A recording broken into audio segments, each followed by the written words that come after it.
Hello, sports card collectors and investors. Thank you for joining us again for another episode today. Let me first address that yes, that is my wife laughing at me for some of my picks here in my thumbnail. But you know what? I just want you to know that I am not deterred by her opinions, and I'm going to stick to it because I've got explanations as to why I think that these four cards are going to see a dip, why I think that they could see a dip. I'm not a psychic. I don't know if they will or not, but I'll tell you I'm a little nervous about these four. So let me go ahead and dig into the first one. And a lot of people, I know that it's coming. I know there's a lot of people that are going to yell at me that I am crazy, and that's perfectly fine. I respect everybody's opinion. This is a popular player, and frankly, a very popular football card to buy right now is Kyler Murray. And so particularly, I'm zeroing in on his 2019 Silver Prism rookie card in a PSA 10. So now granted, there's only 36 of these out in the wild. So, that could be part of the reason why pricing is what it is. And really, it's high, to be frank. It's anywhere from 800 to $1,000, maybe pushing $1,000. And we've seen, a few of these sales. Like I said, there's only 36 out in the wild. So there's not, hundreds of sales going on to where we can kind of compare prices and get kind of a good median average price. But I'm assuming there's a lot of these sitting at PSA right now that are waiting to get finished up and sent back. And so it'll be really interesting to see how that affects pricing, because there's 36 now. Over the next 90 days, I'll be really curious to see what that pop report looks like for PSA 10 and how that affects it. If that 36 goes up to 200, let's just say, at PSA 10, what is that going to do to pricing? Will it hold up? I know there's high demand for this player, so it could just very well be that it hangs tight in that price range. So it'll be really interesting to see how that works out. So that is my first pick. I'm curious about, or I'm just nervous about Kyler Murray as a whole, because I believe he plays in the toughest division in football. And hear me out here. We've got the Rams, we've got the Seahawks, we've got the 49ers, okay? So there's not an easy victory in that division. There's just not. Secondly, part of where I'm kind of making a comparison is Baker Mayfield. Baker Mayfield had an excellent rookie year, and then he had a sophomore slump. And part of that was, just chemistry with the new coach. You bring in Odell Beckham, you're trying to get some chemistry with the receiver.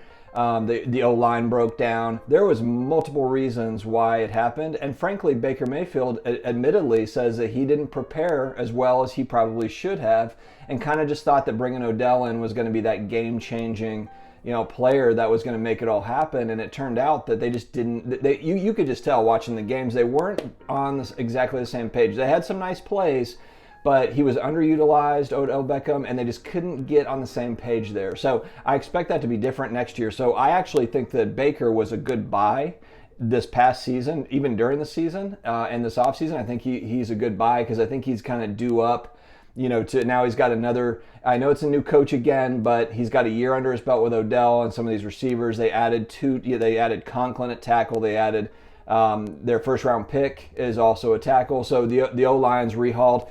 I think that they're going to be better. So why am I making this point? Because I think about Kyler and I'm thinking NFL defenses are very smart. NFL defensive coordinators adjust and adapt, and so, they're going to look at a guy like Kyler Murray. They've got a whole season of tape on him now. And so I think that I think Kyler's going to have a tough time. I know everyone's excited about Hopkins going there, and Hopkins is a man.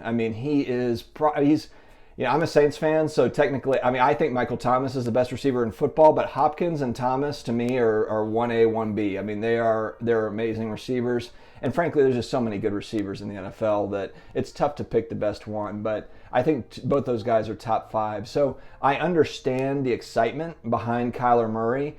I am just thinking from a logistics standpoint, I think the Rams are going to make a comeback. Sean McVay is a win. He's just a winner to me. I don't know. And they kind of slumped last year.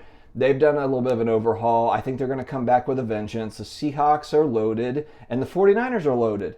So I don't think Arizona's going to be a playoff team next year. So do I think Kyler is a good long-term play? If you're thinking like, okay, well, I'm going to buy these and I'm holding these for 5 years or 10 years, possibly, yeah. But if you're looking to flip, buying his Silver Prism at $800, $1,000, I just don't know about that. So I think this is a card that has the opportunity. I think it could possibly go down. I know everyone's going to kill me in the comments, but I just think that's what I think, and I'm going to stick to it regardless. So that's my first pick.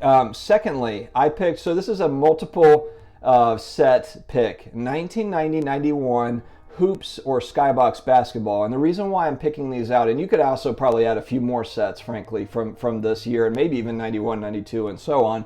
But what's happening with the Jordan documentary and the Bulls documentary is everyone's hunting for Jordans. I'm going to buy all these, I'm going to buy boxes, and I'm going to get all these Jordan cards. I'm going to submit them to PSA. We're going to get 10s, and then we're going to resell them. And my concern here is that packs and boxes and even cases of some of these sets are just too easy to get. And so for me, while you can get the Larry Bird, you can get the Jordan, there's some cards there that you could send off to grading, and you could make some money doing it. And then of course the boxes don't cost very much, so you're factoring it all up.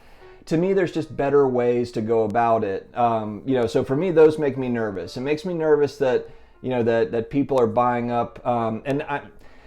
The PSA 10s, I can't say that they're necessarily a bad investment, and it also depends if you're collecting as well. If you're a collector and these are for personal collections, fine.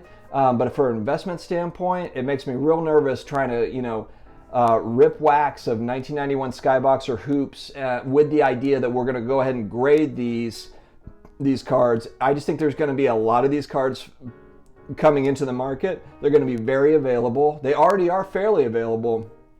There's going to be even more of them. I'm not sure about those sets. So for me, I think that those cards in particular, it's that junk wax era. There's just so much out there. I mean, if you think about how much was already opened, and then just to think that there's still packs and cases and boxes available 30 years later, that should be a warning sign. So I'm staying away from those sets in particular. I think they have the opportunity to go down possibly. Next up, I've got 2019 Draft Picks Football. For those that have been doing this for a little bit, you already know this lesson. Okay, so, and I'm going to put a picture of basketball cards last year that I picked up that were draft picks that I was excited about getting. I got some Tyler Hero stuff, and they're numbered. And you're thinking, okay, I've got numbered cards. They're actually relatively inexpensive. I bought these right as draft picks was hitting, and I cannot sell them. Now if I sell them, I would probably have to lose money to sell them. So my point is, if you have Draft Picks Football, unless it's a PC, unless it's a personal collection that you're keeping these for, that's a totally different story. But for investment, sell these off, sell them as fast as you can possibly sell them is what I would do. That's what I would do anyway. Like I said, maybe I'm wrong. Maybe this year's Draft Picks Football will be different. And who knows? It could be different. But for me, these have the opportunity to drop. And for those that have been in this for a little bit, that have been back in the hobby, you've been down this road before, so this is no surprise to anyone.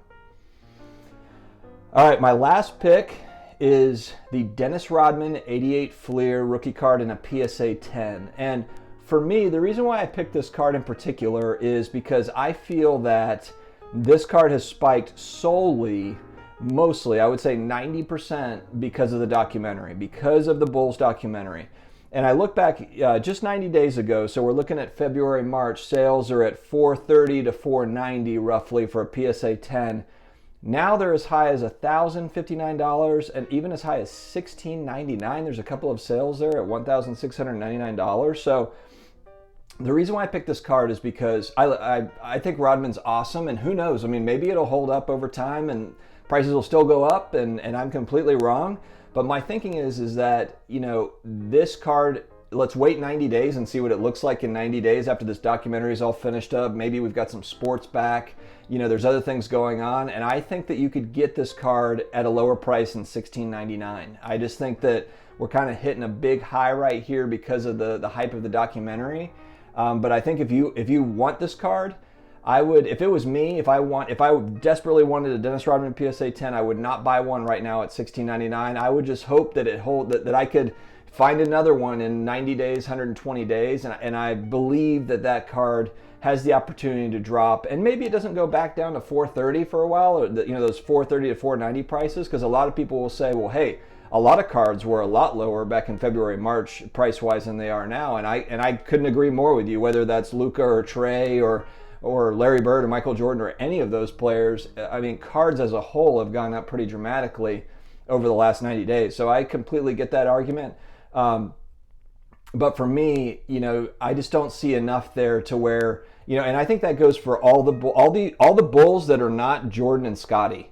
So I think Jordan and Scottie can hold up over time with this hype, this push from the documentary. But if we're talking Ron Harper rookies, if we're talking about Steve Kerr rookies, if we're talking about Dennis Rodman rookies, in my mind, I think once this thing settles down, once the documentary hits and then it's kind of forgotten about, and who knows, maybe there's other documentaries. I heard today there's a Mark McGuire, Sammy Sosa documentary everyone's excited about that's coming out. Anyway, there's just so much. I mean, think about if they announce sports are coming back, then a lot of this documentary stuff, that's going to fall by the wayside from a news standpoint. And so, I think that, for these particular, for the Bulls cards, and especially that Dennis Rodman card, I think that you could still get a value maybe towards the end of the year or in a few months. So I'm going to stick to my picks. I know that some people are going to think I'm nuts, and that's perfectly okay. That's why I did this video, because I want to hear, if someone's going to tell me that I'm crazy, and I'm perfectly okay with that.